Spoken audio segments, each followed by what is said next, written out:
Salut les reconfinés, c'est Merege, et aujourd'hui, chose promise, chose due, voilà, je vous l'avais dit, nous sommes en confinement, mais oui, je vais vous déterrer des trésors, et aujourd'hui, c'est un blockbuster d'action à 45 millions de dollars, bam! Boss Level, réalisé par Joe Carnahan, et franchement, si vous êtes cinéphage, si vous êtes cinéphile, vous connaissez son nom, c'est un excellent réalisateur. Le mec a une carrière un petit peu en dents de scie, il a réalisé des choses un petit peu étranges, comme par exemple l'adaptation de l'Agence Touriste, qui était vraiment pas bonne, voilà, Stretch, des films un petit peu obscurs comme ça, mais également, pour moi, deux chefs-d'œuvre, en tout cas, de petits chefs-d'œuvre, allez, je vais être un petit peu plus modéré. Alors le premier, c'est un polar poisseux, ignoble, sombre, dégueulasse, intense, avec Ray Liotta, ça s'appelle Narc. Waouh! Si vous n'avez pas vu ce film, franchement, allez-y, c'est vraiment une bombe atomique. Et puis surtout, il a quand même réalisé le meilleur film avec Liam Neeson depuis des années et des années. Liam Neeson qui s'enferme dans une spirale infernale de « Allez, je fais des Tekken-like, voilà, je suis un actionneur à plus de 60 piges », c'est quand même très très marrant, et ça s'appelle Le Territoire des loups de Grey. Et alors ça c'est pareil les petits cocos, si vous n'avez pas vu ce film, jetez-vous dessus, c'est une pépite, et petite parenthèse à tous ceux qui l'ont vu d'ailleurs, il y a une scène après le générique, voilà, qui peut vous faire changer de vision sur le film, j'en dis pas plus, mais moi je l'avais pas vu la première fois, puis la deuxième fois je fais mais qu'est-ce que c'est que ça? Donc voilà. Si vous avez déjà vu le film, revoyez-le et regardez après le générique. Bref, revenons à nos moutons et parlons de Boss Level, un film d'action à concept donc, un concept qui sent un petit peu la naphtaline, on l'a déjà vu franchement des dizaines de fois dans des films, dans des séries télé. Dernièrement c'était dans Happy Birthday, mais le concept d'origine, c'est un film qui est un chef-d'œuvre pour moi, ma comédie préférée. Un jour sans fin, avec Bill Murray. Donc, oui, on meurt, on se réveille le matin. On meurt, on se réveille le matin. On meurt, on se réveille le matin. On meurt, on se réveille le matin. On meurt... Bon, d'accord, je vais arrêter, parce que ça peut durer très très longtemps.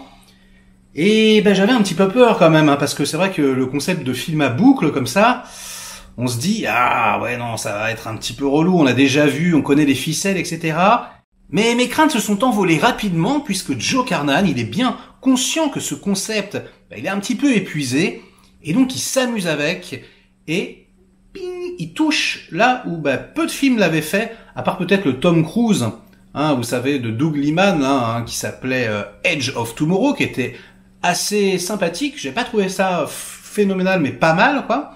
Et bien là, c'est pareil, il va s'en amuser avec les scènes d'action.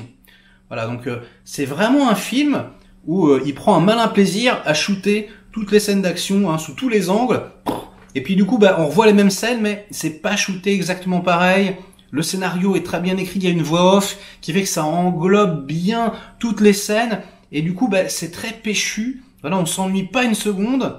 En plus, le casting, franchement, il est 3 étoiles. Dans le rôle principal, Franck Grillo, qui est habitué en général au second rôle.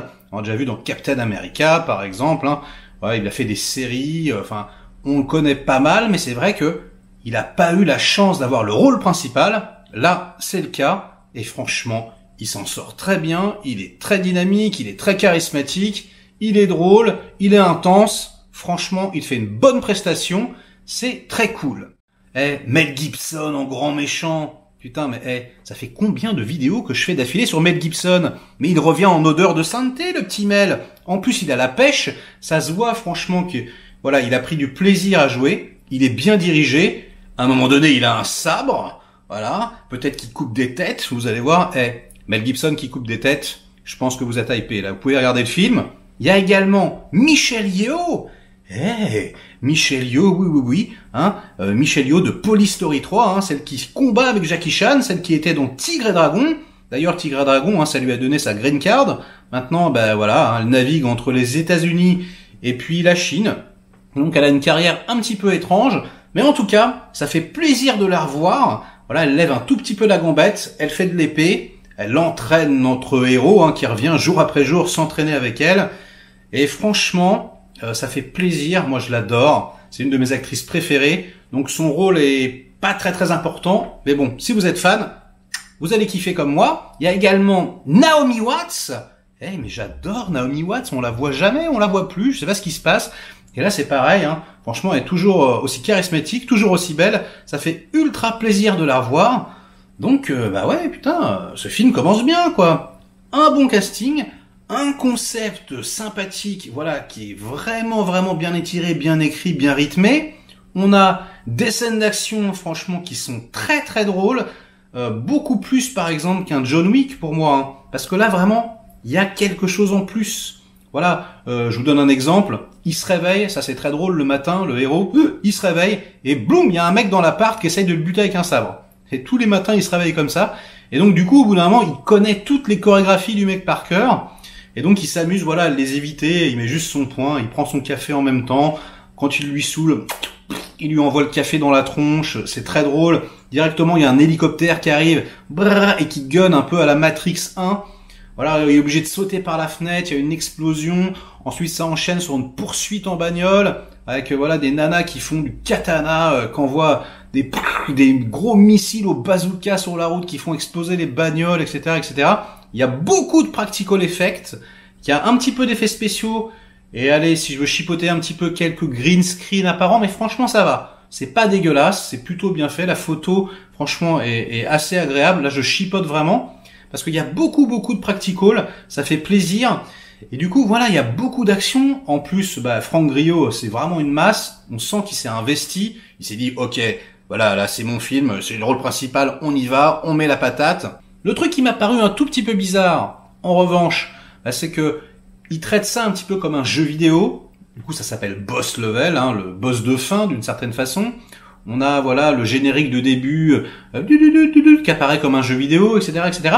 Alors qu'au final, sans spoiler, hein, c'est pas une histoire de jeu vidéo, du coup.